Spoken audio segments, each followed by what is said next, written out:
I was born in and raised in Venezuela, in Caracas.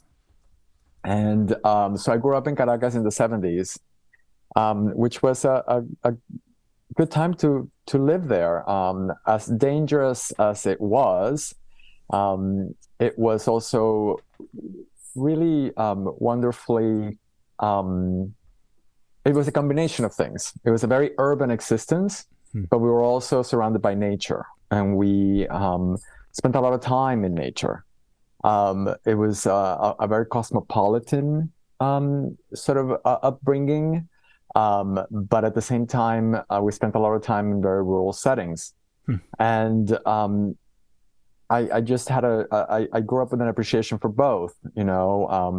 We had great museums in Caracas, but we also would spend a lot of time in was essentially a, a brick. Um, what do you call it? Like a very basic dwelling that we Okay. had, a little bit of a beach house that had, very few comforts. So we had both, and it was really nice to grow up that way. We eventually left Venezuela and landed in Miami. Hmm. My parents were not artistic per se, but they were interested in beautiful things. So I did grow up surrounded by that and exposed to them, with an appreciation for design and for architecture. They did entertain a lot, so our home was sort of redecorated pretty much once a year. Really? Yeah, it was interesting because it does affect the way I see things today, the way that they did things, because they re-wallpapered, repainted, reupholstered, but we maintained the same pieces of furniture throughout my childhood.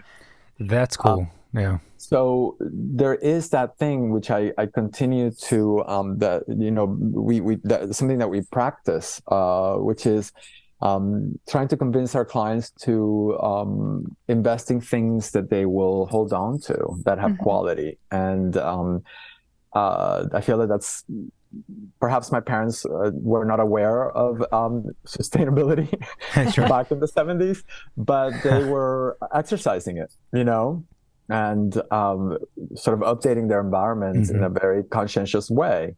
Hmm. I guess that had an influence, and also think the way we lived. We were back then, we were part of a sort of society that was very status conscious Hmm. and very much sort of into showing their wealth. Yeah. We were not. Hmm. We were sort of the poor relations, so so to speak. So for us, that wasn't important. It was never anything that my parents wanted to project. Right. And that also, I think, had an effect on the way we grew up. They were both Cuban immigrants, and they had lost everything.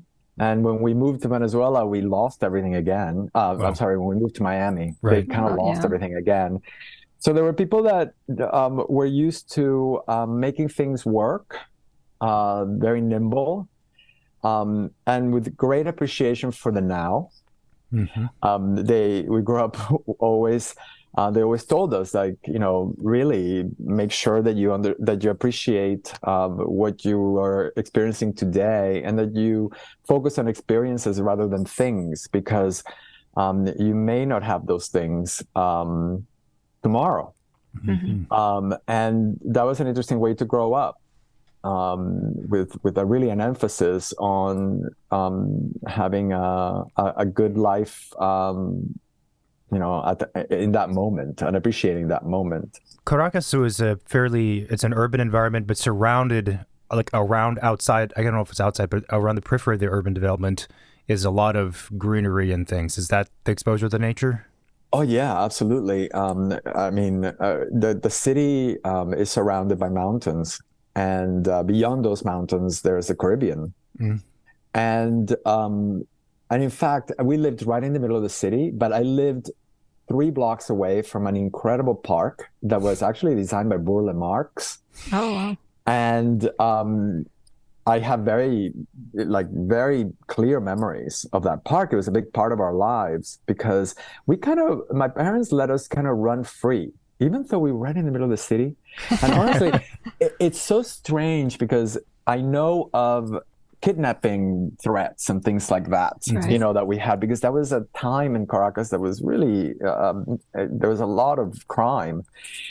And I remember even having like a bodyguard at some point, because my parents were afraid at one point of these threats. And but still, we still went around like kids. I remember, I must have been 10 years old, and I would go and get my own, I would walk to the barbershop to get my own haircut, with my friends. And that park, Parque del Este is called, is a place where we went after school, Yep. And it was a very big park that we were it was like living next to Central Park. Mm-hmm. Oh, yeah. Mm-hmm.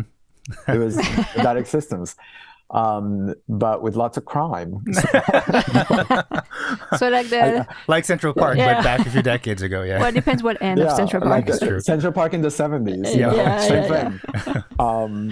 But I have wonderful memories of it, and I do have memories of them pointing things out to me as great because of the way they were designed.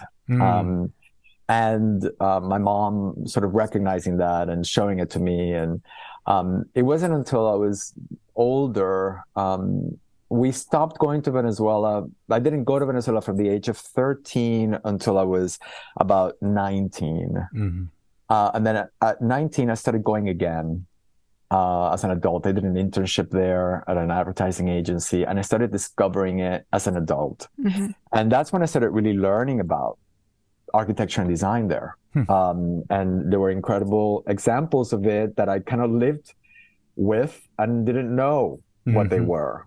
And so as an adult, I started discovering them. People like Raúl Villanueva, who designed the Universidad Central in Caracas, which is an incredible, architectural jewel.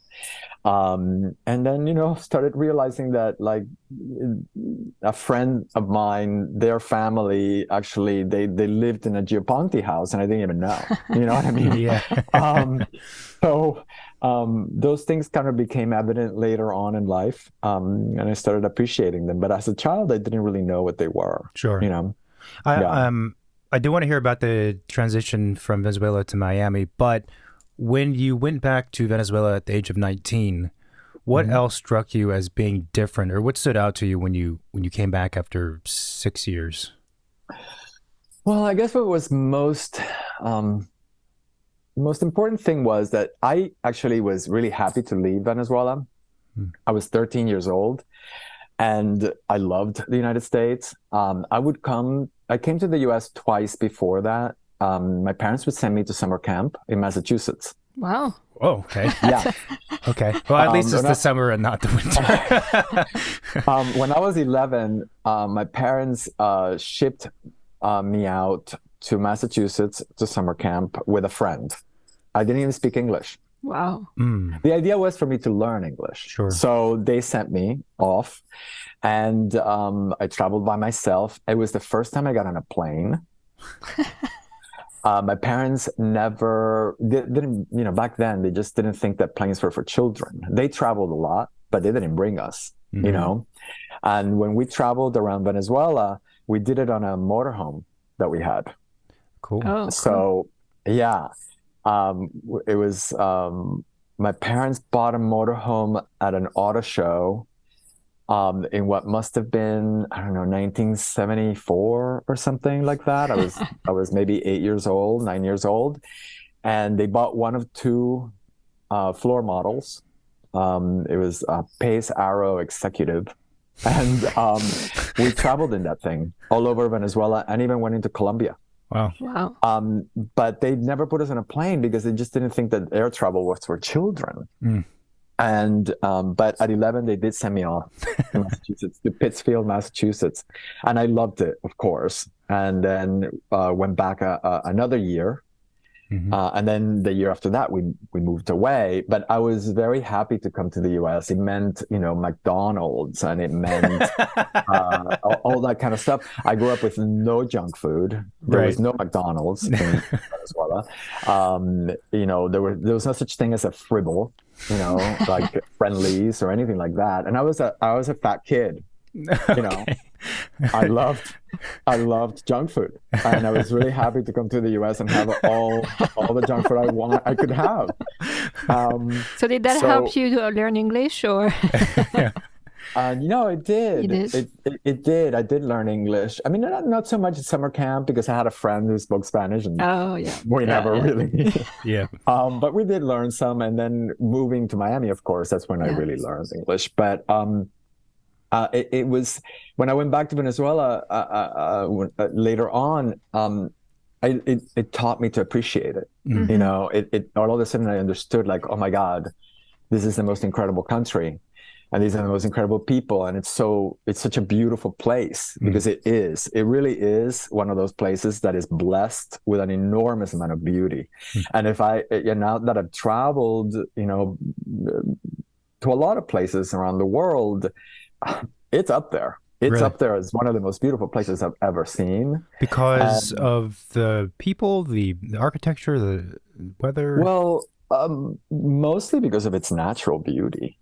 It's a small country. It's about the size of, I think a little smaller than Texas or something. It's about that size, but it has everything, It has the Amazon, it has the Andes. So it has, mountains, and then it has plains, and it has beautiful jungle and incredible Caribbean beaches. So it kind of has everything. And driving through it is one of those incredible experiences. It even has a desert with dunes, and, pretty incredible. So it's just one of those places that is blessed with lots of natural beauty. Do you go? Do you go back often? I haven't gone since 2002. Oh wow! Oh wow! Things are just not good there. It's a sadness that I carry. Oh, okay. Because I don't know if I'll ever go back. It's one of those things, like my parents, what they experienced with Cuba. It's just the conditions there are just not such for me to go there. I stopped going because I finally became an American citizen at one point.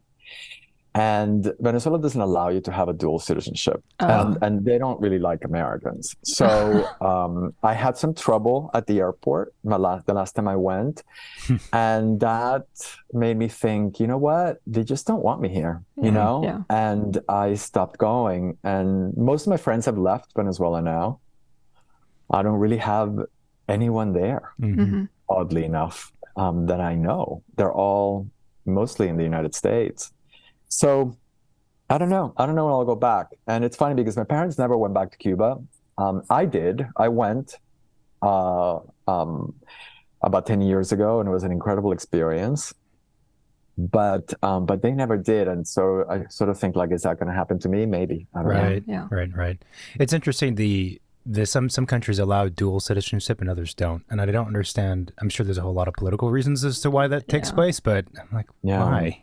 You went to the dark side. That's it. I know. And it's just since Chavez, Venezuela hasn't really had a great relationship with the U.S. And I stopped going back then. He came into power in 1998. So I did go a few times at the beginning, and it was okay. But then all of a sudden, it just wasn't. There was a different, atmosphere. So 13, you moved to Miami with your family. What takes place in Miami? Well, all of a sudden, we're living in the suburbs of Miami. It's very different. Wow.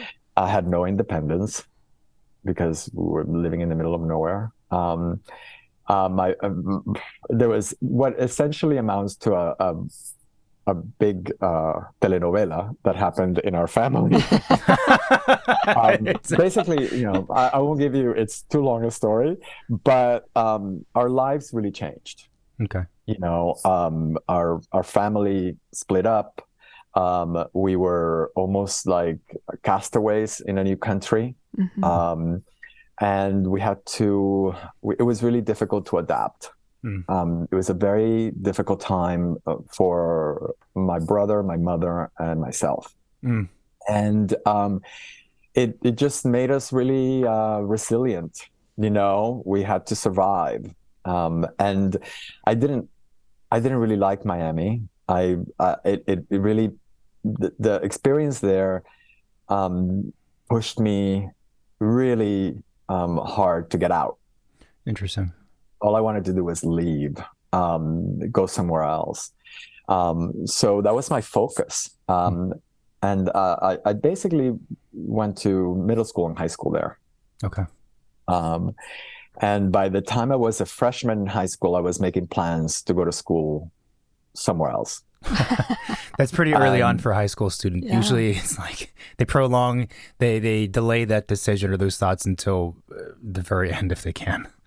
Yeah. You know, I had this sort of pivotal moment when I was 15. I went to visit a friend of my mother's daughter who had come to visit me in Miami. We can become friends. She invited me to come to New York and visit her. And they actually lived in Union City, New Jersey, not even the city. Yeah. And it was the first time that I went to New York, you know, and she was essentially a disco queen. She was older than me. She was 18, and she was really into the club scene. And she took me out, and she took me to Fiorucci. She took me to get a haircut at Villa Sassoon. We went to Xenon. We went to Studio 54, and this is when this is at the downside of the Studio 54. I wasn't there in the heyday. This was 1980. Okay. You know, yeah. But still, you know, it was still, like, it was one of those experiences that I was basically there for a weekend, and that weekend changed my life. Because I decided at that moment that I didn't care what I was going to do, but I was going to live in New York. Yeah. And I was going to make my way there. I bought a copy of Interview. I bought a copy of Details. Back then it was still a downtown magazine. And when I got back to Miami, I subscribed to both, and I would read them religiously. And I would dream, you know, I would dream that I would be part of that world. That was like, I didn't know what I would have to do to become part of it. But I was sort of convinced that that's where I wanted to be. So that sort of became my sort of guiding star.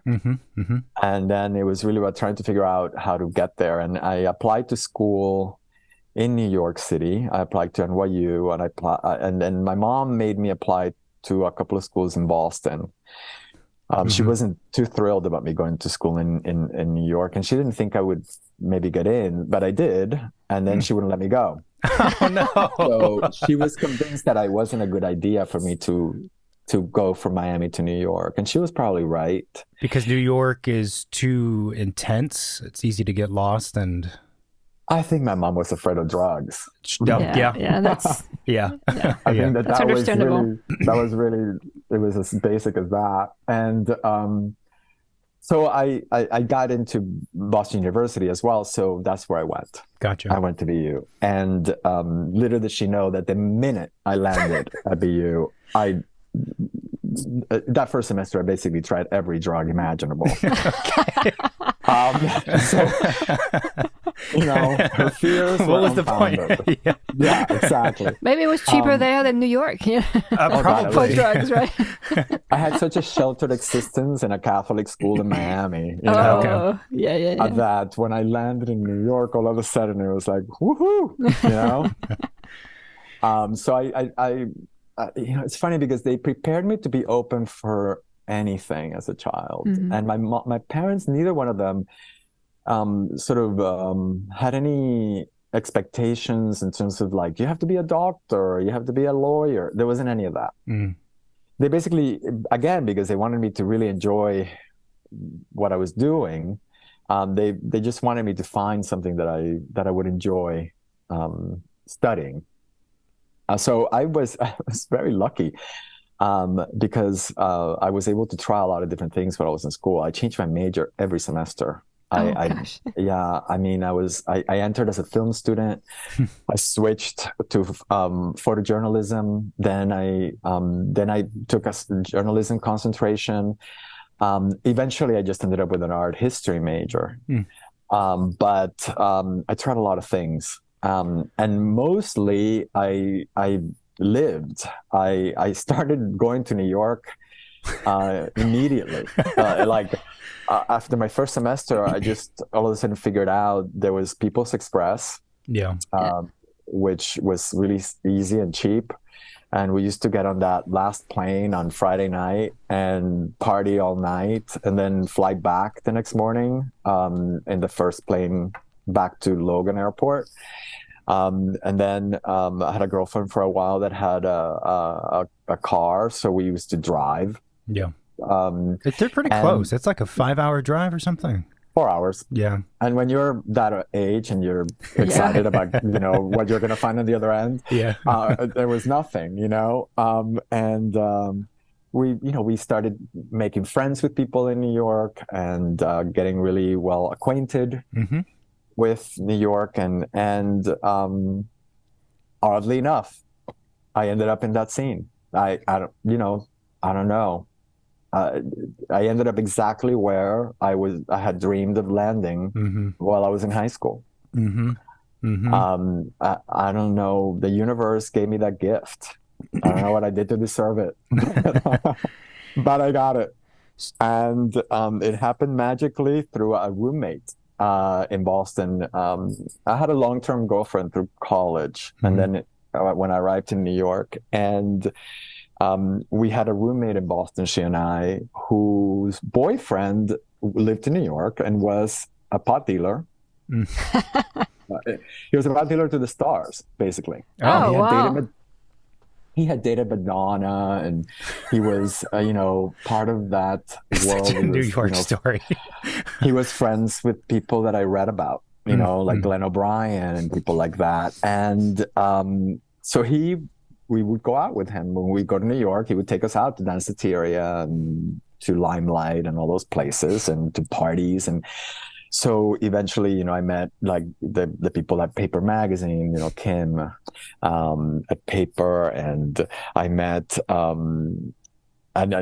heroes like Glenn, who I ended up working with at Barney's. So it was one of those things that just kind of unfolded very naturally. And I would find myself in some situations where I would just be like, wow, is this really happening? And it was.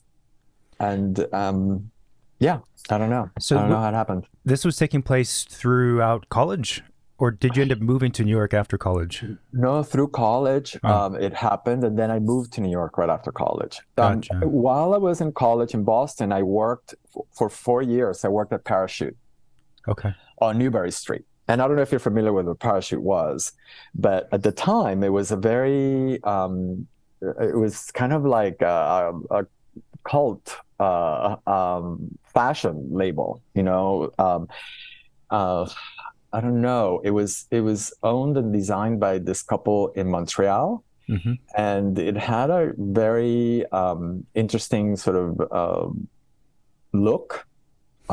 It was about, sort of Russian constructivist inspired, and it was very influential, actually. And in fact, Parachute was the first store, along with Comme des Garçons, in Soho, in New York. Oh. There's a scene in Hannah and Her Sisters that takes place at Parachute. Okay, gotcha. So there were things like that, and they used to dress a lot of musicians and stuff. And they opened a store in Boston, and as a high schooler in Miami, we used to go to a store that was in Bal Harbor. It was a trek for us, but we would go because it was cool, and they advertised in interview and they advertised in details. And to us, it was like, touching something that was in that world, right? Yeah, and yeah. It was in Miami. So we used to go and visit it. The suburban kids would go and kind of, kids. walk in a very intimidating environment, where there would be someone like there who had like, that looked like something out of a new wave band, Yeah. Everything we wanted to be. So in Boston, we applied, and several of my friends and I worked throughout college at that store. And at one point, I went to school at Parsons. I wanted to live in New York, Mm-hmm. and I was able to convince my mother to let me go for a summer. So while I was at Parsons, I worked a parachute there. Wow. So little by little, I was kind of building that life. Mm-hmm. And then after college, I just moved. I moved to New York with my friends. There were 4 of us that moved together, got an apartment together. Where did you live? We lived on Broome between Elizabeth and Mott. Oh, great spot. Yeah. And I lived there for the 12 years that I lived in New York. Wow. I lived in that apartment. We got really lucky, and it was a rent-stabilized apartment, 2-bedroom apartment, kind of like a really great find. And I held on to it. And the last 7 of those 12 years, I lived there on my own. Wow. I just held on to it. I didn't realize that you had lived in New York for so long. Mm-hmm. It's a long time. We were there for 7 years. Oh yeah, yeah, not quite 12. 12 is a good run. I'm surprised you left it. Yeah, I thought I'd never leave. Yeah. I was one of those people that was like, I'm a New Yorker. I became a New Yorker the minute I had an address in New York. So I was like, I'm never leaving. Right.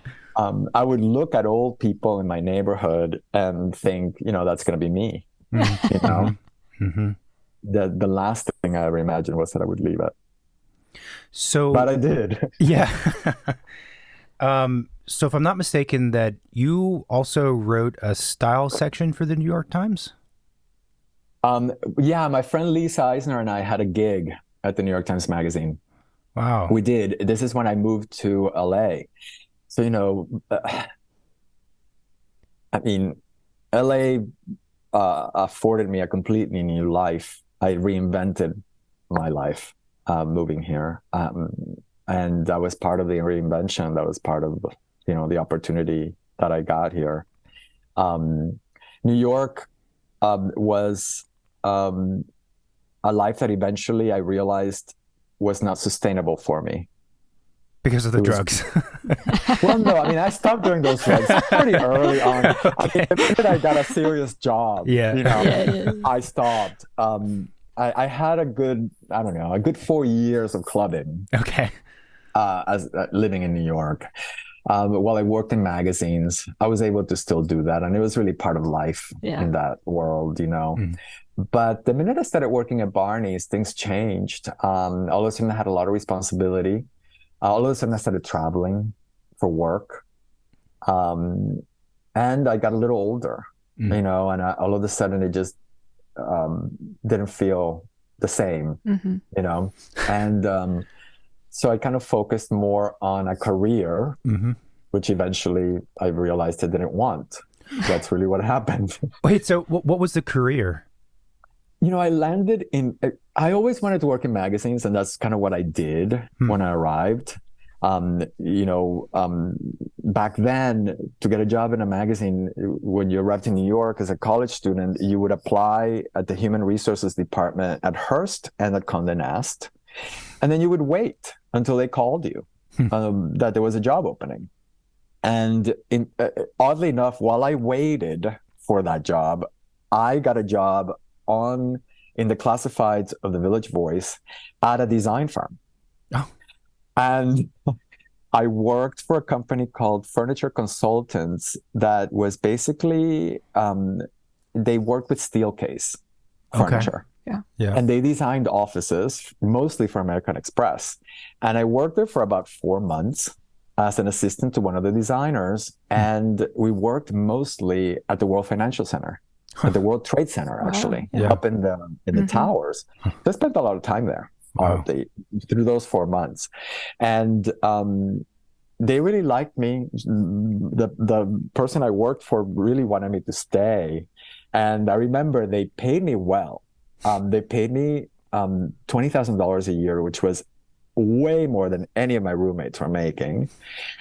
And then the job, they called from Hearst that there was a job at Connoisseur magazine. And I was like, I never looked back. I was like, okay, I'll take it. Yeah. And that job paid $15,000 a year. So I took that kind of a pay cut. That's a significant pay cut. To go into magazines, and because that's what I wanted. And I worked there, and then while I was working at Connoisseur, then I started also working freelance at Barney's. My girlfriend at the time, the same girlfriend I had in Boston, had gotten a job in the PR department at Barney's. Okay. And a friend of ours from college, from Boston University, worked there. And by chance, we bumped into her on the street, and she offered a job to leave for my girlfriend. Yeah. So, somehow we ended up at Barney's. And I would do freelance gigs for them because, we needed the money. And they liked my calligraphy. So I used to handwrite their envelopes for invitations and I basically would do anything they asked me to do. Like they liked the fact that I was always game, and so I would set up chairs for a fashion show overnight. I would write out their envelopes. I would work an event. I would do the door or whatever, Wow. So I started doing these little freelance jobs for them, and that's how I got to know the head of the department, Mallory Andrews, and I did that for a while, and then I got a job at Mirabella during the launch of it. I was there for about 1.5 years, and that was the first job that was kind of PR related. Okay. But I had to stop doing the freelance at that point because it was a much more demanding job. So there was a break there. And then I went to a party at Barney's, and Mallory asked me if I knew anybody that would be interested in a job. They were expanding. There was at the time when they were opening all these different stores all over the country. And they needed someone that would be like an advance man, somebody that would go out to these markets and kind of begin the process of opening these stores from a PR standpoint. And I was like, do you think I could do that job? And she was like, yes. And then I was like, well, maybe I should apply. And she was like, if you want it, you have it. And so I took the job. And I again, it was like, for me, working there was like a dream. Yeah. Because they were, again, part of that world that for years I had been, hoping to become part of. And that was really crazy because all of a sudden I was part of this department called Creative Services. And it was a very interesting way that Gene Pressman had set that part of the company up. Advertising, display, store design, and PR, which at the time we called publicity. It was all one department that he helmed. And we made all the decisions that had to do with the image and identity of the store together. So we would work together on anything that required anything to do with image. So whether it was a new store opening or the launch of a new designer or a new brand that we were carrying or anything like that, we would coordinate within the department. And in fact, we had, there was no email back then, but we had an office communication system between those departments. So we were very much connected. And all of a sudden, I was working with Glenn O'Brien, who was in advertising there. He was copywriter and creative director, and even Ronnie Cook, who had started Details. And it was a great time there. I mean, everyone, that worked together in that department has gone on to do great things, and we've all remained really close. And that's where I met my business partner, Stephen. He was part of the display and store design team. He worked with Simon Doonan, and we worked very closely. I was at Barney's for 5 years. I started as a coordinator, and I ended up heading the department. It's what's interesting about your story is it's like a whole mixture of different, almost oddball jobs, especially when you're freelancing. And so I guess one would think that if you're trying to get to the position of working at Barney's, of doing X thing, or you have X career, that you would plot a path that's just focused toward that. I mean, like these days, for example, you go to college for that thing, then you do an internship for that thing, and then you work in an office for that thing for a minimum of this years. And it's all kind of very career oriented. But in your case, it's like the complete opposite in a way. And in the end, in the case of Barney's, for the story so far, you ended up working with all these people that you were thinking about from years ago. I don't really know what my question is. I guess, how does that happen? Do you think that, is it just natural talent? Is it just seizing it's karma. It's karma? Karma. What is it? Be. I think a little bit of it is luck, for sure. I think I was lucky, but also I positioned myself, and I was ready for anything. I was so open. I really was, and I didn't care what I had to do. It was just one of those things, I'll do that for you. No problem. I had no ego about it. You know what I mean? I just wanted to be part of something. So I didn't have an ego or a plan or an agenda. I just wanted to just be part of it. And so I would do pretty much anything to be part of it. And one thing led to another. And I ended up, at 20, I think it was 26, I became the director of that department. Gene trusted me, and I earned the trust. Listen, it wasn't woke times, okay? Right. We had to do whatever we were asked to do, and I did it happily. By the way, not for 1 minute did I ever feel like anybody was taking advantage of me. That was my job. But it was a very different time, and you earned your trust in very different ways. And I learned so much. It was my school. It was my school of life. And they gave me so much. Honestly, I'm still to this day so grateful, because I was this young 22, 23-year-old person, right? That all of a sudden was thrown into a situation where I was working with heroes, never mind the people that worked in the department. In my first week at Barney's, I had a meeting with Jenny Holzer, you know what I'm saying? And I was working with amazing artists, and because we would do all kinds of events, and all kinds of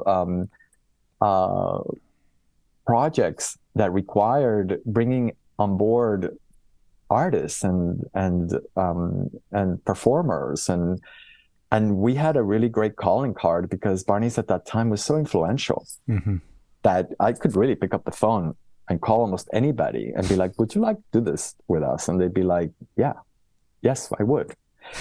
Imagine that privilege, right? And I never took it for granted, not for 1 second. And when I worked in all those markets, I was going to Dallas and Houston and Seattle and even Cleveland, and I never took for granted the fact that I was representing that entity. Yeah. You know, That's I huge. was really serious about it. And I think that, and I worked really hard. At the time, you know, we didn't have internet. So the work of doing the advanced work in one of those situations, like we're going to open a store in Houston, for example, was hard work. You know, I would start by subscribing to all the newspapers and magazines, the local newspapers and magazines that would get them delivered to our office in New York, and I would start reading them. So every day, apart from reading the New York Times cover to cover, because we had to do that, I would read, you know, the Houston papers and the society magazines and all that kind of stuff. And then I would have someone in town send me a Yellow Pages. Send you a Yellow Page. I guess so. Yeah. What else are you gonna do? And I have White Pages, and I would literally cold call people. Wow. You know, and I would start putting together a file of who are the social people in these pictures of these parties, and I would literally like look at them and be like, this looks like our type of customer. This looks like our type of person, or, you know, a Barney's person that I need to talk to. And, you know, the great thing is that we had this calling card. We would call and be like, hi, you know, I'm Roman Alonso. I work in the PR department at Barney's, and we're opening a store there, sometime soon. And I would love the opportunity to meet you and talk to you about Houston. Yeah. Like, let's meet. And they would have lunch with me. Yeah. And I would then, you know, get information from them, and they would recommend things for me to see and people to talk to. And that's how it worked. That's how PR work happened. And so I did that hard work, and I did it in all those markets. That's a huge learning experience. And that's a massive exposure to a lot of different places also as well. And then we do these incredible events too, you know, in these markets where we would have to put together a team in that market. So it's like, who is the right, party planner? Who is the right caterer? Who is the right DJ? Who is the right band for us to have there? How do we, you know, embrace and become part of the community, and at the same time, you know, really reflect the identity of the company? And all those questions were asked, and we did them all in committee. That's cool. You know, the creative services department would answer all those questions together. I would just be the messenger, you know. And so that sort of teamwork that Stephen and I went through all those years really shaped who we were and how we operate and how our process. Yep. And it's, to this day, the exact process. Like, we've never, ever changed our process. I went on to work, you know, at Isaac Mizrahi, where I was his image director. And at that, the first thing I did when I got there was bring in-house all the advertising. And create the situation in-house at Isaac that we had at Barney's. And I've continued to always, you know, do that. It's the only way I know how to work. Yep. And I want to hear about how that works within inside your office now. What caused you? What made you realize that PR and what other things you were doing at Barney's and that space was not for you, and then the transition to LA and then starting Commune? I mean, there were a lot of things that I had been going through the last couple of years I was at Isaac. The fashion business had really changed at that point. It wasn't the same. It was the same things that I was going through, the same things that like someone like Isaac was going through. You know, there was this feeling like things are not like they used to be in this business. It had become very corporate at that point. Okay. Yeah, LVMH kind of swept in, and Prada also, and they were becoming kind of the control. They had control of the business, and it didn't feel the same. And I got tired too of working with press. It can wear you down, I think.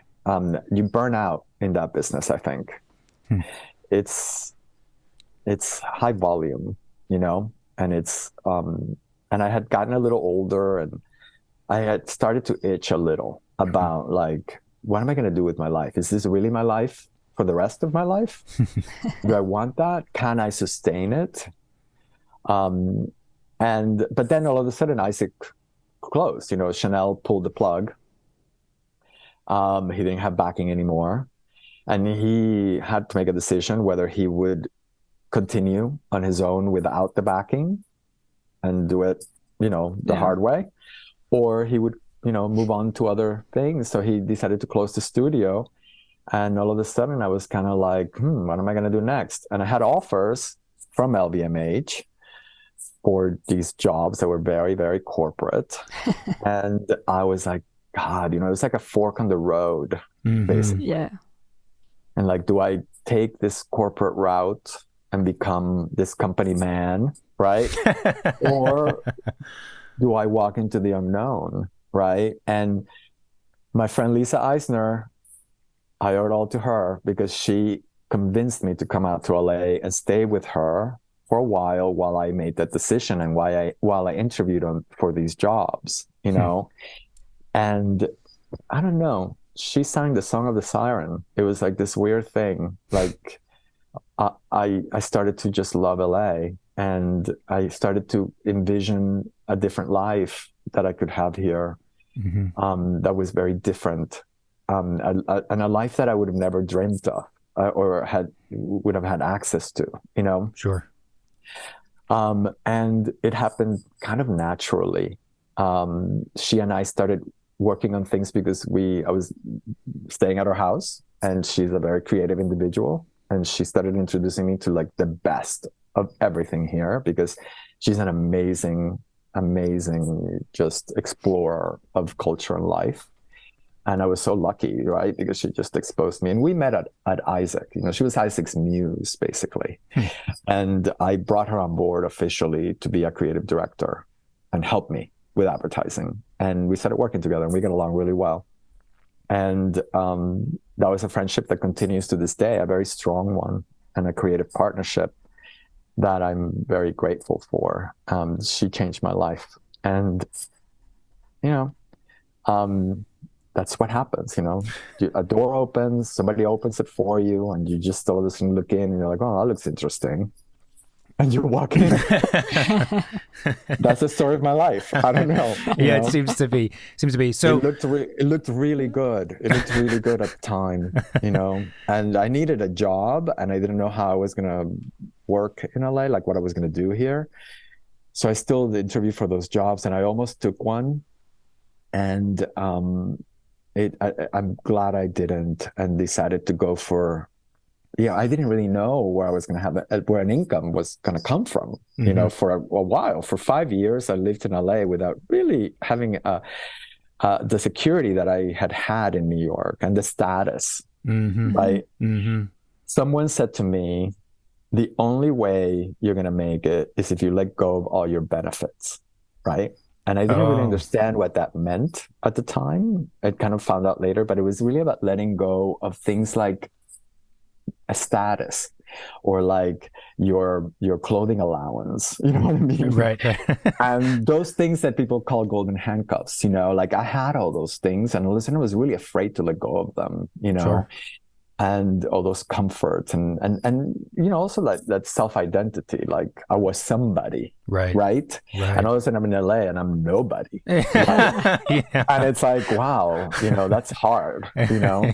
But you know, I followed that advice, and here everything seemed very clear to me. Like things seemed open, like there was like this horizon that you just like could look and like be like, oh wow, I don't know what's beyond that, but it's much better than looking up all the time. You know what I mean? Yeah.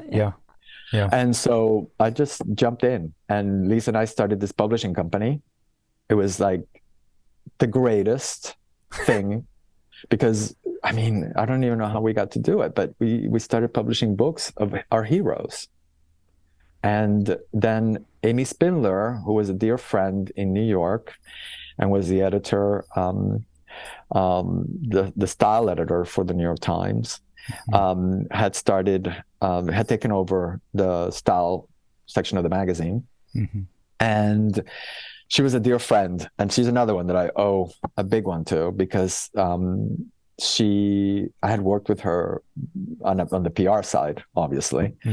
And she really liked, what Lisa and I were doing with the books. And all of a sudden she really liked our voice. And she was like, hey, would you like to write about anything you want to write about for the style section, like just to write on culture?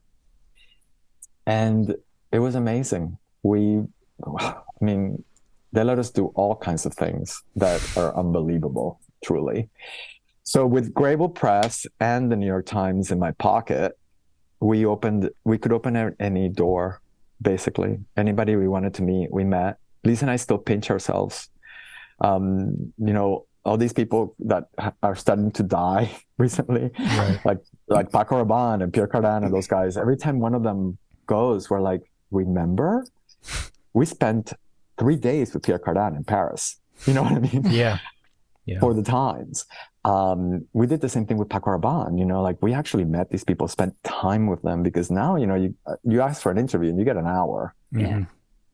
Back then we got days with these people, and we got to see their worlds, and they would open up everything, because the New York Times was the New York Times. Right. So you just you asked for whatever you wanted and you got it. Wow. And with the books, it was the same thing, because it's who doesn't want a book about their work? Right. And it was all forgotten heroes, people that should have had a book but didn't. And we were just we think you should have a book and we're going to pay for it. And they were like, okay, great. So they would open up their worlds, their archives, everything. So for 5 years, that's all I did. And it was like a dream. It was like a dream. But throughout, what I was really doing was working with creative people and protecting their process. Yeah. Which is what I used to do at Barney's too. So I was always doing the same thing. And it's what I did for Isaac. It's just at this time I was kind of doing it maybe with more of myself in it, Mm-hmm. We became really good editors. And she and I kind of became this team. She did the pictures and I did the words. And I had never written anything but a press release, I wasn't a writer. I'm still not, but we said yes, of course, fearlessly. And then after that came Commune, which was another very unexpected thing.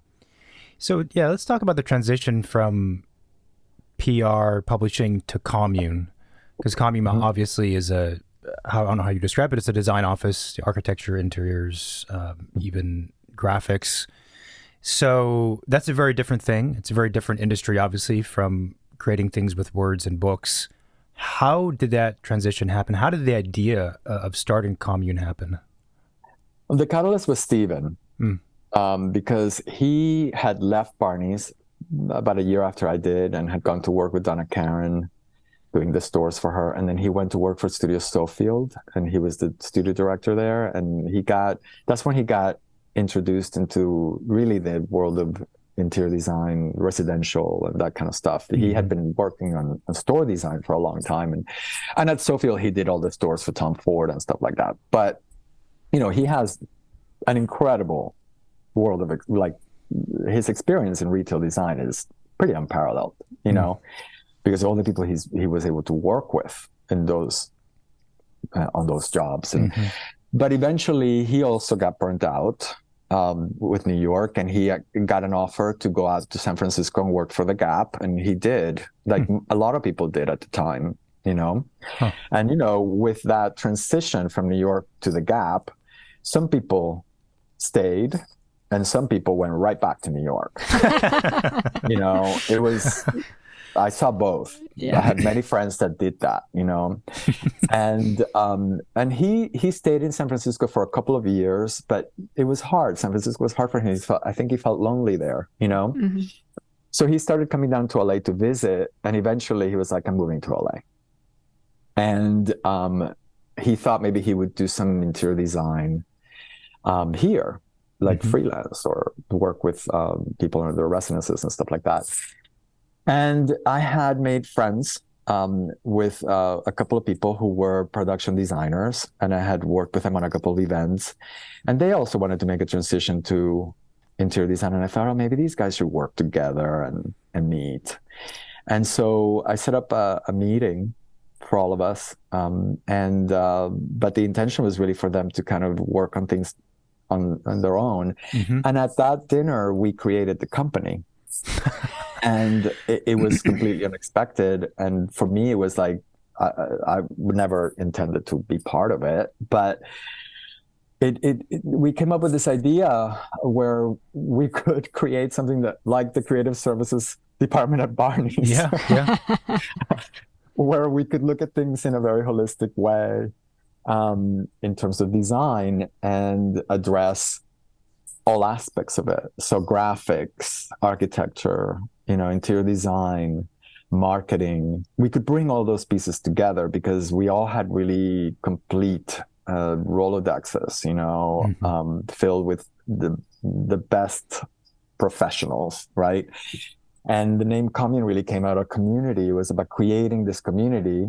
And initially it was really just going to be us, and everybody else would be freelance. Like, we would get a job and we would assemble a team for that job of the best people that could do that job. Yeah, cool. Eventually that, of course, changed because we got clients that needed more maintenance and more involvement. So we started hiring staff. But at the beginning, it was just us, and we would assemble these teams. I don't know. I needed a job. I was like, I was going to have to get a job at some point. This wasn't necessarily that, but I saw a future in it. I saw like, oh, maybe this can give me some stability. So I jumped in. But it was really, initially it's really about Steven and giving him a place where he could do his work, I love that the idea for it, and it was kind of solidified over the course of a dinner between 3 or 4 people, whatever it was. That's amazing. Yeah, there were 4 of us, and it was just like lots of sake. And seriously, like I had a friend that needed the design of a little store. Mm-hmm. Someone I met doing a story about them for the New York Times Magazine. And we became friendly. And then they were like, do you know anybody that can help me? That we're going to start their own store. And I was like, you know what? Steven can help you with this. And then our other partner, she knew somebody that had a restaurant that they wanted to redo. Mm-hmm. And those were the 2 jobs that started us. And we did everything on those jobs. We did the graphic design, the packaging. For the store, I brought in Doug Lloyd, who had worked with us at Barney's. He was the art director in the advertising department. And at the time, he was doing the complete revamping of Gucci. He was like a big time art director in New York that all of a sudden agreed to do the packaging for this tiny little jean store in LA. And then the guy that owned the jean store did the uniforms for the restaurant. Oh, cool. And Lorraine Wild, who was my partner at Grable Press and who is an incredible art director here in LA and is a book designer mostly, did all the graphics for the restaurant. So it was about bringing friends and, together. And we could assemble even like your PR team, because I knew really great people that could launch your store for you. And so it was really like soup to nuts. Yeah. But exactly what we had been doing at Barney's. No different. Is it challenging to bring all those different pieces together in a single project and to have some kind of coherency across those different expertise? It might be for someone. It isn't for us because it's all we've ever done, right?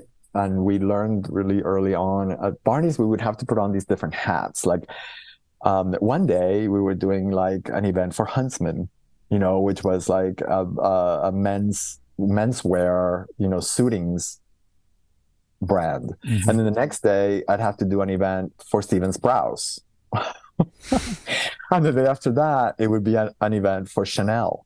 So it's like every day we were working on like all these different kinds of, so you had to adjust and really look at what was needed to communicate what they needed to communicate. It wasn't about you. It wasn't about what I thought. It was what was right. Right. And you would do the work to figure out what that was for them. And then, of course, for the store, in the case of Barney's, but mostly, how do you introduce this to our customer and maintain the integrity of who they are and their personality? So that kind of work is so useful today, because that's exactly how I approach doing a residential interior for a client. Who are you? Yeah. You know, what can I do to bring out your personality in your space? And with the brands, it's the same thing, because it means Stephen and I can really adjust and adapt. And that's why our portfolio is so varied. Yeah. Yeah, super I was going to say that explains a lot when we look at your work. Like, you guys can like do all kinds of different style and genres and scales and... Yeah, and it's interesting with what you said just this last bit, because it's not, as you said, it's not so much about, you guys trying to tell people what you think it should be because of you're the creative auteur, but I mean, that's in there, of course, as well, because you guys are the experts, but there's this kind of translating or synthesizing or digesting information and communicating it back and creating something from that. It's the bridge sort of between whoever the client is, whether it be the fashion designer or the end user client for a house, and then the final product, whether it be PR or the house. But I think that I'm calling it a bridge, it's not the right term, but that link that you kind of create is something that maybe certainly clients, and I think maybe even designers and architects, don't think about a whole lot as being like the essence. But I think I would say for like 99% of designers out there, whether or not they approach it like to you guys do, it is still the essence though, because you still have that challenge. If you don't have that, it doesn't work. It never works. Yeah, I mean, it's in the end, right? It's all communication and problem solving, right? Yeah. And mostly communication, because you need the communication to solve the problem. But but it's really about asking the right questions and then listening very carefully to the answer. And sometimes it's listening between the lines, because it's like what they're saying is not really what they're saying. So you have to then ask the right follow-up question to really get to what they're saying. And that's something that we have done for so long. We were so like trained on this. And ultimately, you want the end result to be something they're excited about and happy with, and that they keep, and love and treasure, and it can evolve in, So it really has to be right for them, and regardless of what you might initially think. And the process it's really about helping them come up with it. When a client comes on board, they become part of our design team. We make them work. They have to do some work. Wait, so for people listening, so what work do they have to do? Well, they have to help us figure out who they are. And in order to do that, they have to do some work and figure out who they are themselves. You know what I mean? So we have to ask them all these questions and they have to kind of think about things that they perhaps don't think about all the time, or don't want to think about. Self-knowledge. I mean, some people don't really like to go there. But we need to go there with them, because we need to get to know them truly and get to know really not only who they are, but how they want to live into the future. Like, you have to be like a mind reader and like, know how to read a crystal ball, basically. I think it's a really good point that, understanding who the client is and who they want to be in that future is a challenge. And it's really, really difficult if the client has no idea who they are and what they want. Yeah. If they're at a complete loss, or like you said, they've never thought about these things, and sometimes it gets quite introspective. Because when if you're talking about a house or someone's even store that they've put their life into it, there's a lot of connection, but sometimes in the case of a house, people don't think about that necessarily, and it makes it so much more difficult because you're trying to unearth information, and it's just not there, or they don't know how to access it, and there's a wall, and you're like, okay, I don't really know what we go off of though. Then, and they'll give you things that they like the way they look, right? Yes. So they'll show you like all these Pinterest images and stuff. It's like, I love this, and you're like, well, why do you love that? You know what I mean? Like, what is it about it that you love? I don't know. It's like, because you have to figure out, like, is that really right for them? You know, and sometimes there's all contradictions in what they show you, and they're just really, and you have to figure out what is it really that they're looking at, you know? So I don't know. It's a process that not all of them have the patience for. Right. But it only can be successful, I think, if you go through it. And we have a pretty good track record now. Like, we've been in business almost 20 years, which I can't believe. But you know, we have clients that we've done their homes, you know, 15 years ago, and they haven't changed a thing. They love it still, you know. That's pretty cool. Yeah, that's amazing. And some that we've done multiple projects for. And then there are also even commercial spaces, which is really hard for commercial spaces to remain, you know, the way they were designed originally. And so, but we have a couple. We have, you know, the Ace Palm Springs, which is aged really well, and it's become almost a classic in its own way. And then, you know, I was just at Farm Shop in Brentwood, which I hadn't been in a while, and my God, it's immaculate. You know, they just have maintained every detail the same. And that's, for me, that's great. I mean, that's so amazing. Yeah. Because it's so hard to nail that, you know? Yeah. I'm a little bit curious to know how big is your guys' team and who makes the team? Like whether they're different roles? Yeah, like their background. Do everyone in the office has like a background like yours, which is like really kind of, you know, incredible, or are they like much more trained in certain disciplines versus others? It's a mix. Yeah. It's a mix. We've always gravitated to people that have like a lot of different interests and a mixed background from the beginning. Currently, we are much smaller than we ever were. You know, at one point we got up to like 50 people. Wow. Whoa. Yeah. Whoa. And Stephen and I hated it. It was never our goal, you know, to be that big.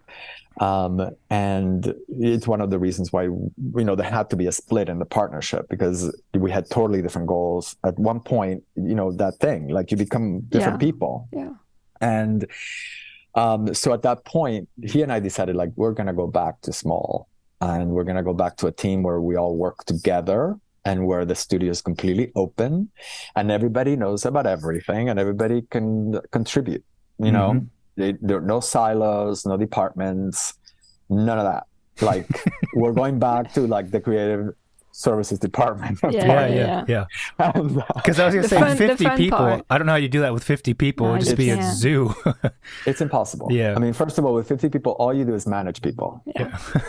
You don't do anything else. And you have to establish departments. There's no way to do it as an open studio. Yeah. And that creates all kinds of cliques. It creates all kind of intercompetition that is not, I feel, healthy. Now it's very different. And so the team now, since it's smaller, there are 18 plus Stephen and I. Okay. Oh, that's pretty good. Yeah, and the design team is only 14, right? Okay. We have an operations team as well. And so it's small. And so everybody, who they are is kind of key, right? It's like you're building a puzzle, right? And so it's very important that they all have backgrounds that they can learn from, that everybody can contribute something different and new. So we really look at it. It's almost like, we look at the mix when we're interviewing people and looking for someone. And there are lots of very talented people out there.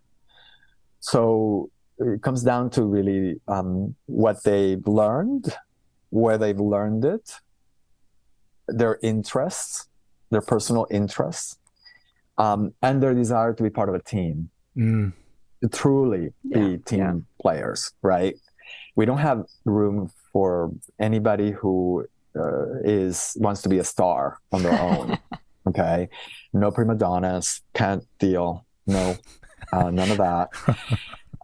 So right now, we have all kinds of people with different backgrounds. They do all at some point have to pick up some knowledge of certain softwares. They have to learn how to do CAD, and they have to learn how to do some kind of SketchUp or something. But other than that, I mean, we have people who are artists, write. People who have been in publishing. There's someone in our team who just recently, the last 4 years of their lives, embraced and became interested in design. Before that, she actually worked in magazines in New York when I did. Okay. You know what I mean? Yeah. And she was a writer.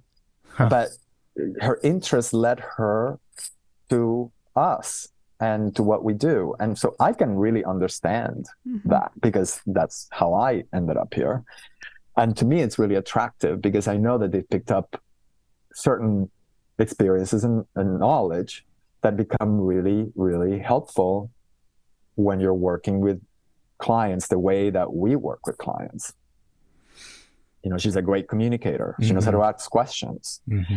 And I feel, and then, of course, we have some amazingly well-trained people. We have a couple of architects that were trained at Harvard and have, master degrees of architecture, and they're brilliant.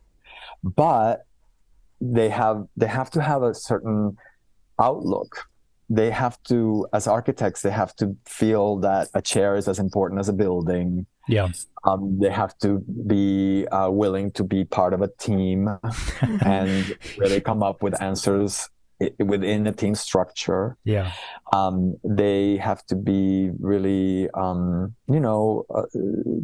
they can't have an ego. They have to be really open. You filtered out most of the architects.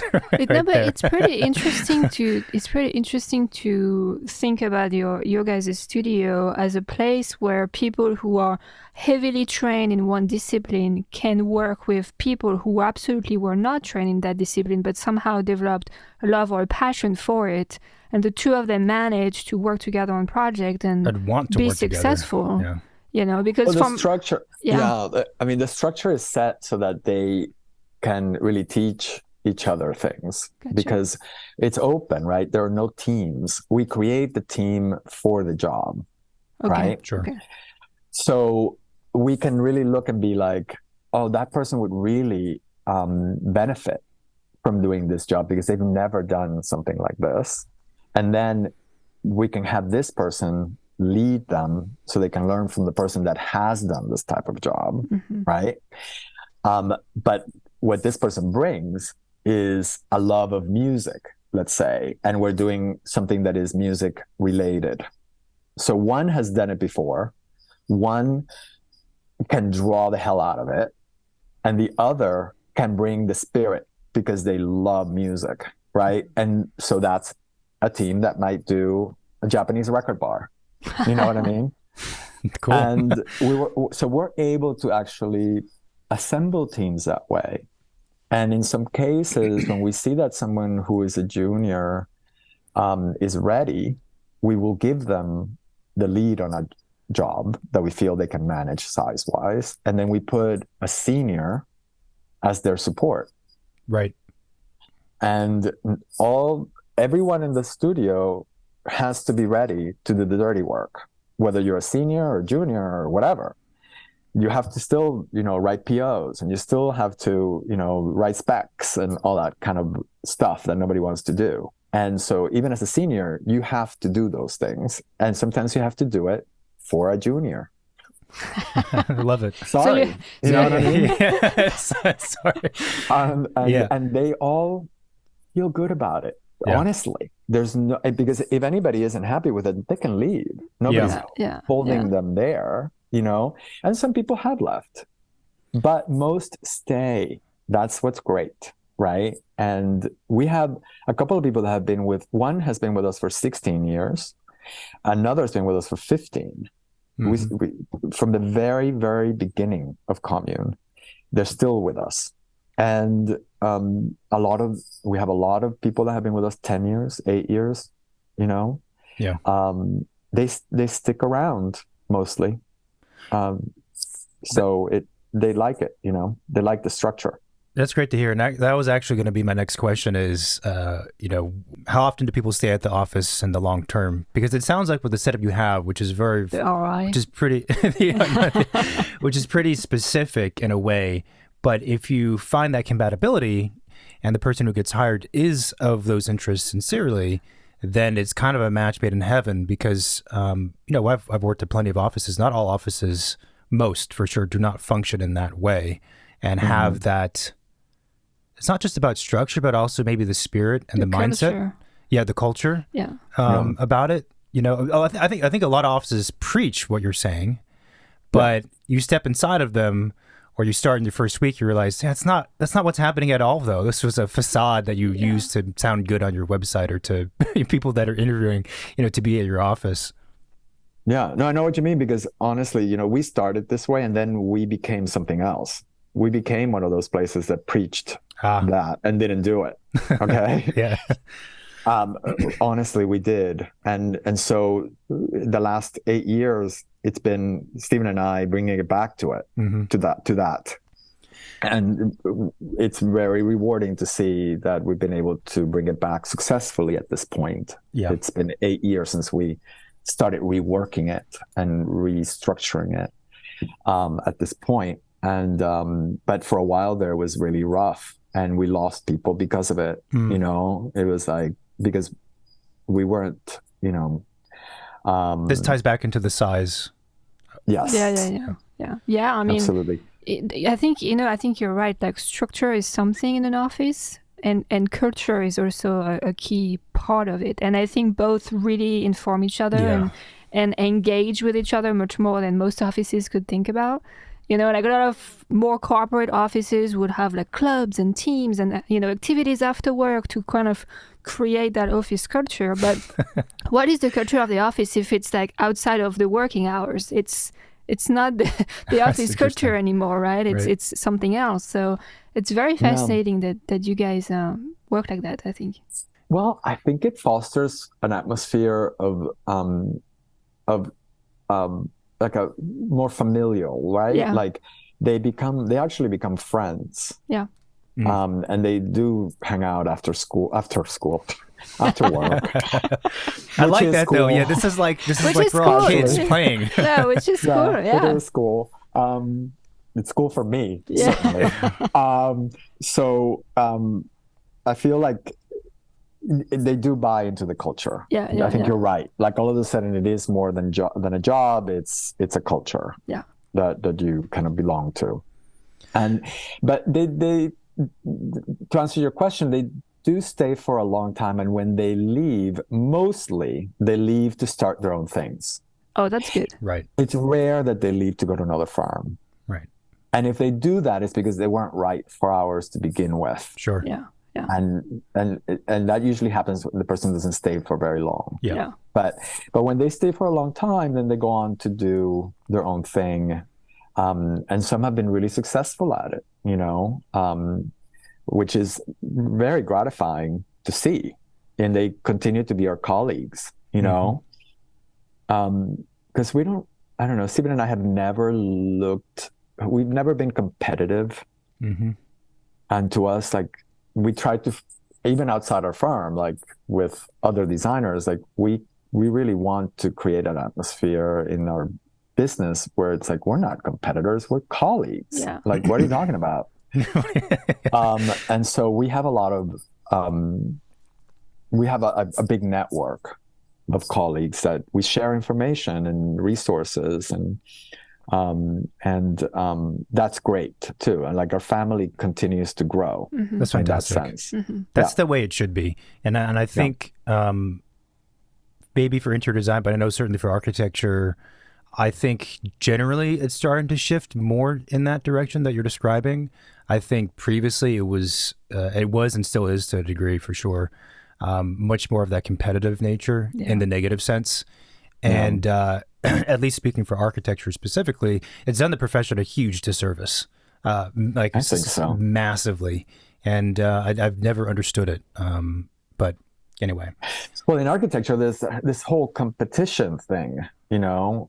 We don't really have that in interior design, but architects do have to compete literally for jobs, right? Yeah. They enter these competitions, and I think that that's just part of it, right? It creates that kind of an atmosphere because you are in the word competition is there. Yeah. This is true. True. I think we have less of that, and I think, you know, knock on wood, like, there's enough work for everybody. You know, like, the world has opened up in such a way. And it's basically like a global market, and so I guess it used to be a little more competitive in LA because we had this sort of like a limited market where to do our work. But now we're all doing work everywhere. That's true. Yeah, and so it's just really about finding the right client more than it is to finding a client. You know what I mean? Yeah. And I think that helps. Create a less of a competitive atmosphere. I did want to ask, you know, we were talking about office sizes. Is there, in your mind, an ideal maximum office size and that would still allow the community mindset to take place? I feel like that's a personal thing, right? For Stephen and I, it is 20. You know, we moved and designed a new office that we moved into right before the lockdown, where we are now. And we designed it with 20 desks and 20 seats at the conference room, in the conference room, because we said, like, there is no going beyond 20, right? Ever. And so we know that that's it for us. But hey, I know designers that have literally 125 people working for them, and they do it brilliantly. For them, that works. You know, but like you say, is there a limit to having an open studio where people really are working with each other and they all work together? I would say it's under 20. I don't know how you do it more than that, because you have to sit at the same table. At some point, you have to be able to sit at one table. So how big is that table before you can't listen to the person on the other side? 50-person table. Yeah. It's like, you know, there's a physical limitation to it, I think. That's interesting. That's a great way to think about that size, is how big can the table be? Yeah. And listen, even on Zoom, like, there are only so many little boxes you can have on screen. That's true. Yeah, that's very true. And if there's too many, they're on the next slide and you never see them, or they're teeny tiny people. They don't matter at that point when they're that small. You know, the other thing with the both of your backgrounds, you know, prior to starting Commune, like, I've often had this thought that there are a lot of architects and designers who are talented architects and designers, and then they start their own business and they have an office and they have employees of 10 or 20 or whatever amount. But just because you are a good or a talented designer at your desk creating things does not mean you're going to be a good firm leader, and does not mean you're good at necessarily communicating and some of the other things we talked about.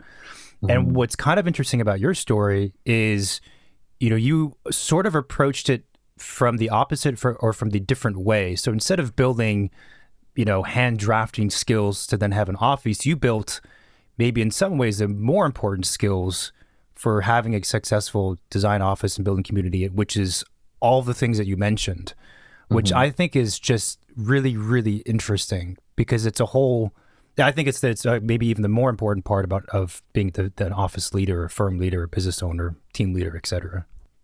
Yeah, I think you're right.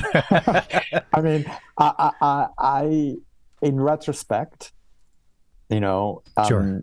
I'm grateful for the experiences I had professionally because they have led me to a place where I could probably take those skills anywhere, right? Right. They really helped me, whether it was, I could have maybe done the same thing and started, a restaurant with a great chef or something, because I know how to talk to people and I know how to listen to people, and those are the skills that you need, I think, to manage people. And also, I think Stephen and I were thrown into management really early on, and we had to do it because we were young, and in some cases, we're managing people that were perhaps older than us. Yeah. We had to do it with a certain humility, and we had to do it in a way that wasn't threatening. Where it really was about creating a team, and that experience has been very useful. And it is honestly the way we lead. We are learning still, both of us. I think we know that we don't know everything. We know that we still have lots to learn. And somebody quite young can teach us that thing we don't know. So I think that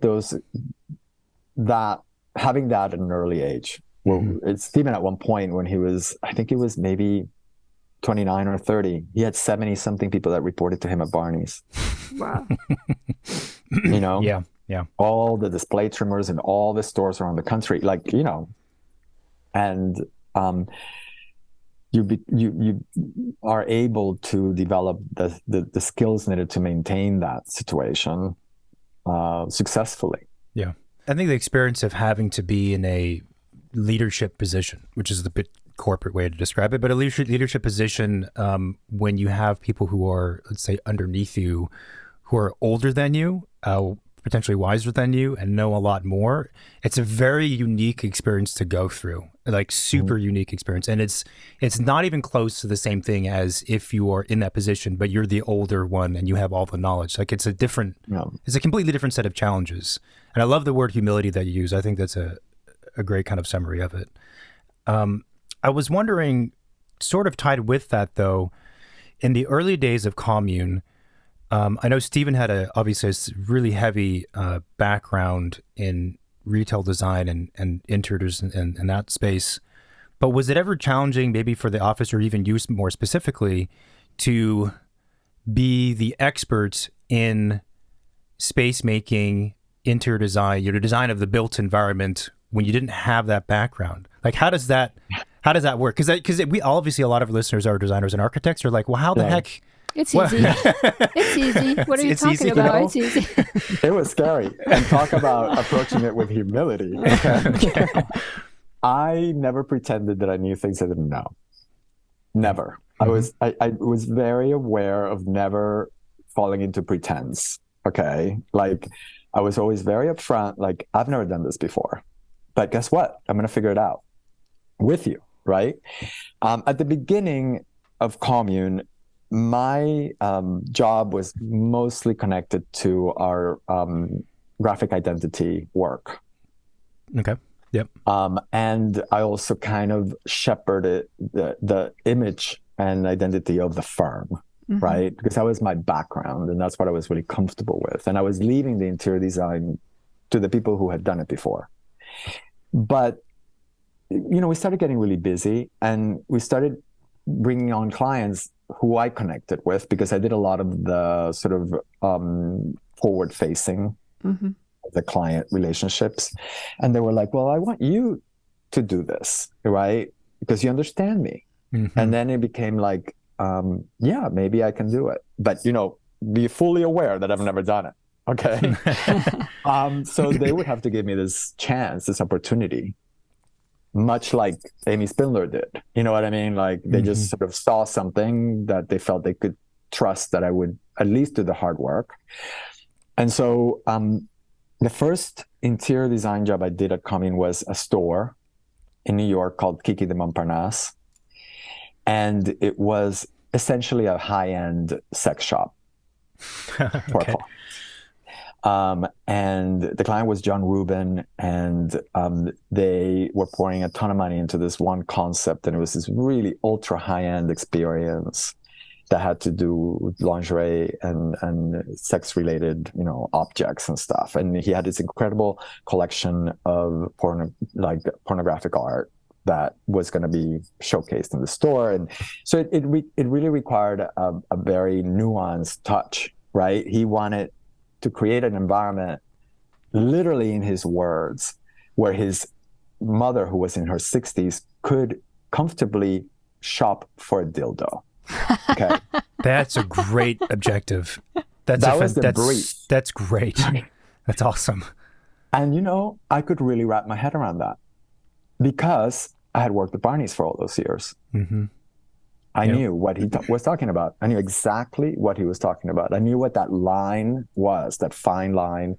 And he recognized that, and he was like, okay, I want you to do it. And I was like, I was scared at first. And then something happened. I looked at the budget, right? I looked at his budget for the store, and I forget, but it was a little over $1 million, right? Wow. And that firm might scare someone, but I had done events for 3 times that. Yeah. I had managed an event budget that was $3 million. And so I was like, oh, I've done parties that 3 times the amount of this. Yeah. So I didn't feel the pressure in that sense. Uh-huh. And I just, the same as when I did a party, I went on to, put together a team that could help me do it. I assembled the best possible team. I went to New York. I interviewed a bunch of contractors, and I hired a contractor who I felt could work with me and teach me. And to all of them, I said, listen, I've never done this before.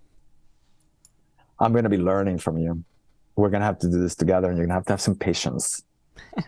And, that went over really well with most of them, as you can well imagine. But there was one who I felt really comfortable with. We connected, and so that's how we're done. And I learned a lot from that experience in terms of construction. It's the first time, and within Commune, I assembled the right team, and I did it, and it worked out. And then I went on to do another store for them in LA right after that, and that was the beginning. And after that, I did a showroom for a client in New York. And then I went on to do another showroom for them in LA. And then I went to do their residence. And that was the first residence I did. So it was always, at the beginning, it was people that trusted me because of my understanding of who they were and their understanding of how I worked really hard to get there. Gotcha. That makes a lot of sense. You guys do architecture, interior, graphics, and even product design, if I'm not mistaken. Is there, what is the percentage split within the work that you guys are doing currently? Like, is it 20-20-20 in all of the categories? Is it more heavy on the graphics, or or it just fluctuate, or is there a desire to focus or stay unfocused? It shifts. Yeah, it shifts all the time. Throughout the 20 years, it's really shifted, mostly because of outside forces, right? Like when the crash happened in 2008, we lost all our retail design clients. They were all gone. And all of a sudden, and even the residential work. So what saved us was our graphics and sort of conceptual design work. Because all these brands, people who we knew, right? Stephen and I, mostly because of our backgrounds in New York, were looking for a rethink or a redesign. They were desperate, honestly. Like, how are we going to turn this around? And that work got us through those couple of years. Wow. And it was all graphics, really, based. So we've always been very nimble that way. With the pandemic, the shift happened again in a big way. All our commercial work stopped. And all of a sudden, it was all residential work. and we were able to pivot again. So most of the time it's been like 50% commercial, 50% residential, and then you would throw in like a 20% in there, maybe 40% residential, 30% commercial, and then 20% graphics. Most of the time. But there have been periods of time when it's been like 80% graphics as well. Currently, moving back a little bit more into the commercial space, happily. So now, right now, it's about 60% residential, 20% commercial, and like 20% graphics. And then the product design, honestly, is what Stephen and I love most. That is our love. Like that's our like our baby, right? And almost the excuse that everything else is an excuse for it, you know? Because I don't know, we love developing products, and we love working with people to develop those products. The work we do with artisans and the work we do with our partners, our product partners, is incredibly rewarding. And in the process of developing these things, we were developing our language, right? Which is really satisfying, you know, to have things that are ours and that we can inject into our projects, like throughout our projects. It's like creating your own world that you can, like, or your own library or your own language that you can pull from, right?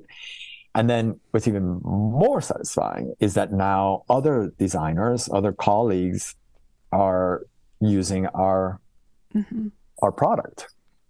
And to see our product in their projects is super, super exciting. Is there like another type of branch that is tempting you to the office?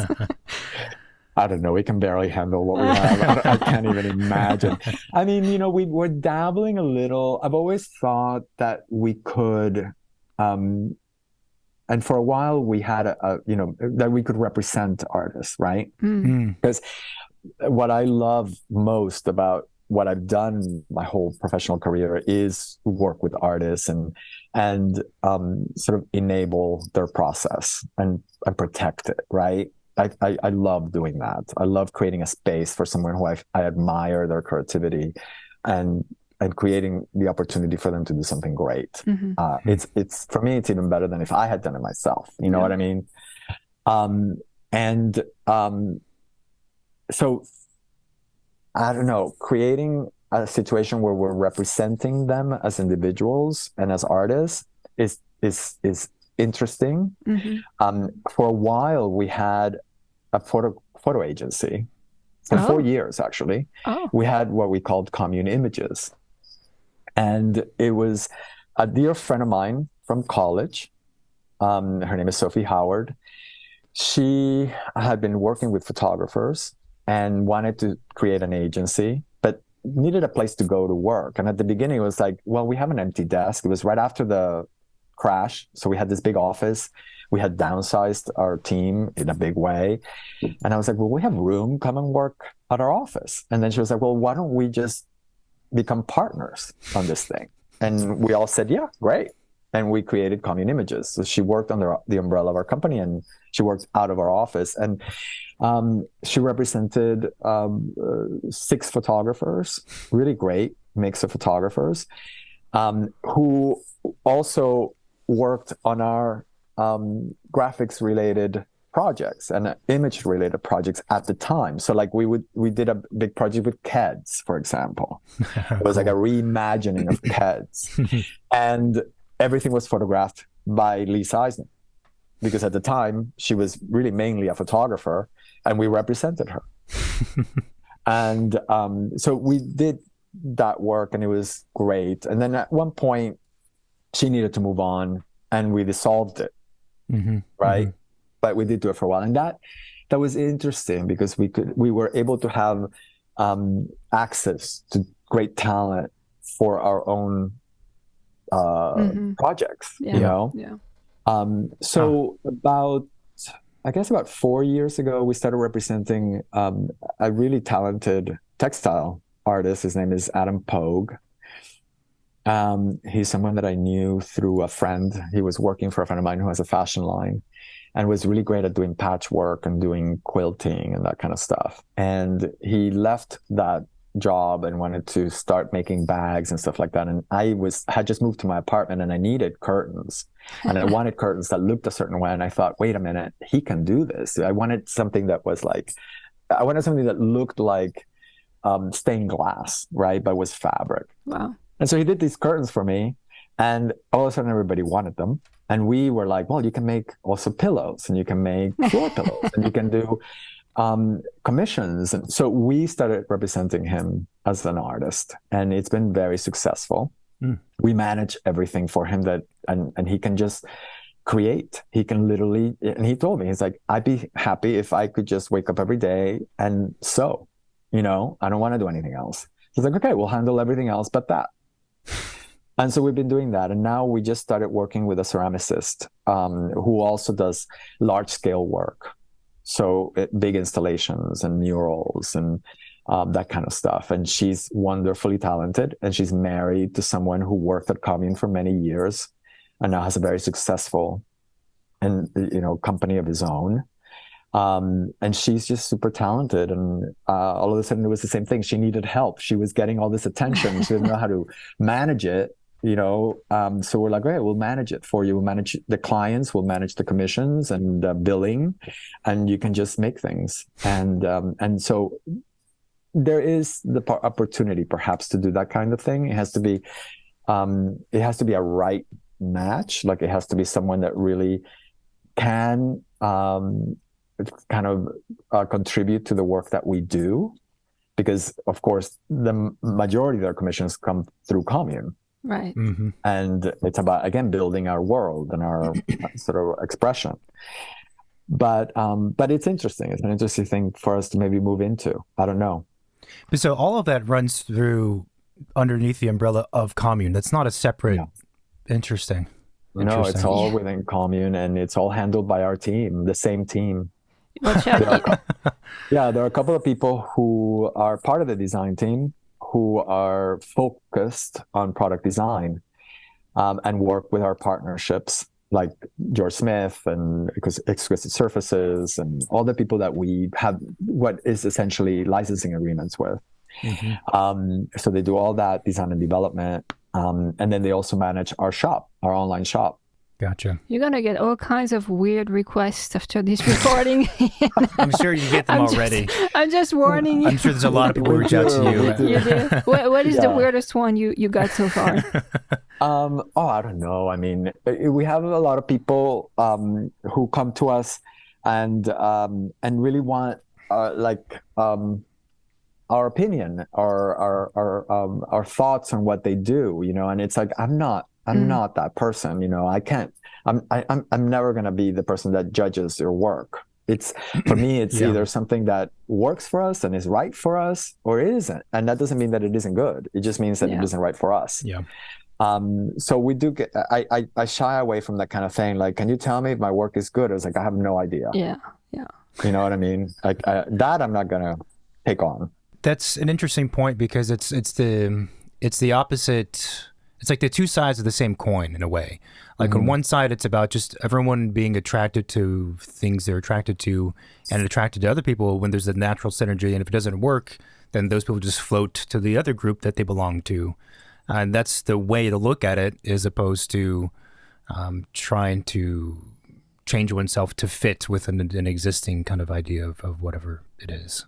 Yeah, I always tell artists and artisans and stuff, like, you just need to find your own tribe. Right. You know what I mean? Like, you have to find like the right culture for you to develop your practice in the way that it's intended to. You know what I mean? Yeah. Yeah. And it's really important that you don't force that, and that you kind of wait or seek out the right opportunity. And know yourself and know really where you belong, what kind of environment is good for you. Yeah. on your practice. Yeah. Yeah. I found at least you can't force it. Or you can, but then it doesn't work. Inevitably, it doesn't work. It's an odd thing. It's a very odd thing. When you guys had first thought about starting Commune at that dinner with the sake, you had talked about it being a model where it was going to be the three of you, I believe, and then you would hire on freelancers or hire people on a contract basis per project and kind of assemble the special team that way. Yeah. And now obviously you have full-time employees and you've an office of 20 people. Have you ever considered doing that again in addition to having full-time employees? Like, is there ever a project where you would say, okay, let's try and find someone, or I know this person who's not full-time, but let's bring them on for this? Oh, no, we actually are doing that now. Oh, okay. We've been doing that in the last, that's part of the restructuring that Stephen and I did, because, we are a small office with big output, right? And the amount of work that we have and the size of the projects we have, we can't do alone, so we do bring consultants and experts and freelancers. And, right now I'm doing a couple of projects up in the Bay Area, for example, and we have a freelance architect who we really love and appreciate what they do, but they are independent. They don't have a firm. And so he is working on those projects with us as our in-house architect. Gotcha. And we have the same situation in New York, doing a project on Park Avenue for an existing client. And I felt unsure, about doing that. Like, it's not something I know well, that vernacular and that culture, working in that environment. And so I found someone amazing through friends who lives in Philly and is an independent interior designer. And so she's become kind of like an extension of our firm there, and is working on that project. So we do have that. And I have someone in Japan too, that is that, as well for us. And we are producing a lot of product in Japan with artisans, and that project that we did in Kyoto for ACE was like a dream come true. I got to work with all these artisans there. And so the project is over. And then I'm like, I still want to work with these people, right? Like, I don't want to let go of this relationship that lasted 5-6 years in some cases. So all of a sudden it's like, great, we're going to make stuff with these people and we're going to sell it. And so this person who is a dear friend has become an agent for us, I suppose, there. And so the family grows in that way, for sure. Then the team grows in that way. Plus, there are people that have been building things for us, consulting for us, all these last 20 years, that are still working with us independently outside of Commune. So our team is much larger than it is in-house. And that's the idea. Like, I have somebody in Paris too that's working with us on artisan product in Europe, and she's someone that is an old friend of ours from Barney's days. We trust her implicitly. At one point, she worked at Commune. She was our studio director right before the crash for about 1.5 years, and our friendship survived that. So it's a really strong one. And so she's our representative in Europe. That's cool. Yeah. And I really believe in this. I believe in having a small team, but a team that it has big arms, like big, strong arms, I feel like it's like the resistance or something. You have like infiltrated, people from your community around. That's pretty cool. Yeah, and it lives up to the name. Like that is why we called ourselves that. And it is a community of people that now it's becoming more and more global, that all see things a certain way, that can look at things the way we do, who were trained to look at things like we do, and we have like a shorthand with them. Right. A lighting designer that we work with all the time, Sean O'Connor, who's an excellent lighting designer and does work all over the world. he actually worked for Stephen at Barney's. He was a display person at Barney's. So, I mean, it all leads back to that place, which is, amazing. Yeah. But yeah. The final question I have is, and it's similar to one that we ask at almost in every interview, is what is your favorite either building or could be just a space or a place? Wow. That's a hard question. We're really lucky here in LA because we have so many that I feel are are so inspiring and that we continue to learn from. I mean, there's the Schindler House for one. Yeah. I know, I can never get tired of going there, and in its infinite simplicity, there's so many lessons. Like every time I go there, I see and notice and learn something new. And then we have like the Gamble House, which is another one that it's like this unbelievable resource. It's like a sleeping beauty. You know what I mean? And I love that house. I learned so much from it. In the end, I'm really interested in how people lived and live. And so the whole idea of the Schindler House and how he created it and how it opened up all, like not only in terms of design, but in terms of lifestyle, it broke all these rules and molds. And I find it fascinating. And I just love the space. I love everything about it,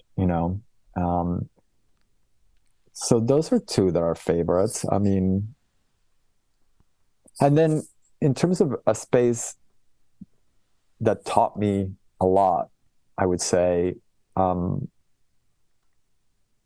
it would be like Dominique de Menil's house in Houston. That was an enormous lesson in living. Like, and also, like Philip Johnson house, but for God's sake, she had Charles James do the interiors, and then how she lived with art, how she hung it, how, all that kind of stuff, how there was just this, with this ease and unpretence. That was a big lesson as a young person to see that. But lots of favorites. I mean, you keep discovering them. I know. It is a tough question. It's a tricky question. We usually hear that's the hardest question of the interview. We've had guests refusing to respond to it. Well, I did make the mistake in that case. I said, if you have a favorite, what is it? And they're like, I don't have a favorite. And that was the end of it. Oh, wow. Yeah, no, they were somewhat joking. I mean, I guess there's always a favorite, or at least one that you turn to for answers. Yeah. Right. Right. And I guess the Schindler House might be that. Yeah. Yeah. I turn to it for answers a lot. Yeah. That's interesting. I might have to rephrase the question in the future to what is the structure where you learn from the most. That's great. Thank you so much for the time. The couple hours blew by, certainly. This was a pleasure. Thank you. No, thank you. This was really such a pleasure. I appreciate you having me on. Hi, everyone. Thanks for watching this video on YouTube. If you like what we're doing, then please support our show by hitting that subscribe button and liking and commenting on our videos. You can also find us on most of the social media, Facebook, Twitter, and Instagram. We're mostly on Instagram. And you can reach out to the hotline, 213-222-6950. You can send a text message or leave a voicemail if you have any reaction to this recording, any questions you might have, or guest suggestion. Feel free to send it our way. Cool. Thank you for watching and see you next week. Thanks. Bye. Bye-bye.